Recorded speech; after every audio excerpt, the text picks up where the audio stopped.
Compound butter is a delicious and easy way to elevate any butter with the use of herbs, lemon, and all sorts of other delicious ingredients that you can add to it. Today I'm going to show you how to make a dill lemon compound butter, and this goes delicious with any sort of poultry, roasted meat, or even a fish, and you'll never want to eat butter by itself again. So we're going to start with some softened butter, and I always use grass-fed butter, and I've gone ahead and cut it into some cubes just so that it's easier to kind of soften and press into. And we are going to start to add in our herby mixture. So I have about 1/4 cup of fresh dill, and I love dill with butter and lemon, and the fragrance of it, it's just so delicious. So we're going to go ahead and add that in, and we've got some lemon juice, and I've got the zest of that same lemon. A little bit of sea salt because I'm using unsalted butter. If you're using salted butter, you're gonna wanna make sure that you don't add any extra salt. And of course, we've got some garlic powder. So again, this is a garlic and lemon one. So I'm gonna use a spoon just to get this all combined and mashed together in here. And then I'm gonna show you how easy it is to roll into a beautiful and decorative compound butter log that is gonna wow all your guests when you serve this with any sort of delicious meat. Another way I like to use compound butter is I like to use it when I roast a chicken. Now you can make the compound butter and you can make sure to rub it under the skin before you roast a chicken, and it makes it so flavorful. For chicken, you can either use this one that we're making here today with the dill, or you can also do one with rosemary, which is absolutely delicious and works great on roasted birds. So that's it. You can see that this mixes together quite easily, and you just want to make sure that it gets fully combined. So we'll just give this another second here, make sure all that dill gets pressed in there, and that's it. So now I'm going to show you how to roll this into a log, which is quite easy, and it looks a little intimidating. So let's go ahead and get this rolled into the paper here.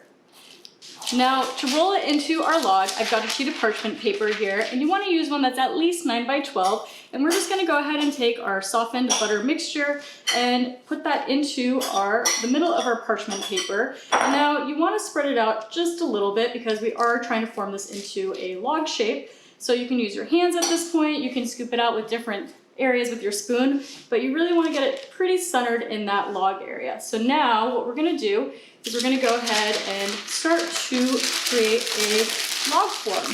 So just rolling it back and forth, trying to get that as even as possible.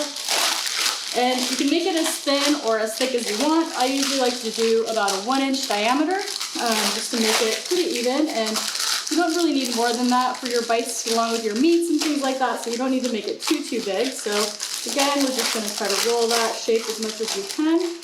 And then once you have it to the size that you want, you're going to go ahead and start on one end here. Try to get your log down to as far down as you possibly can. And then now you're going to start to wrap it. Now again, this is where you can really fine tune the shape of your log. You want to make it as even as possible. Try to get those creases out of your paper so it doesn't indent too much on your compound butter. And that's it. We're just going to quickly and evenly roll this until it's fully rolled at the end. And then I like to give the end of my paper just a quick little twist just to make sure it's sealed in there. And that's it. We're going to put this back in the refrigerator. We're going to let it harden at least about an hour or so. So I definitely recommend making this either the day before you have something planned to use it on, or couple hours before. You definitely want it to harden up against this. It's been so softened. And that's it. This is going to harden into the most delicious butter you've ever had with all those herbs, that lemon, the zest, the garlic. It's so flavorful. You're going to love this. So you can get this recipe on my website, thetrailtohealth.com, and you can find other healthy and delicious recipes in my cookbook, Wandering Palate, which is available on my website and Amazon as well.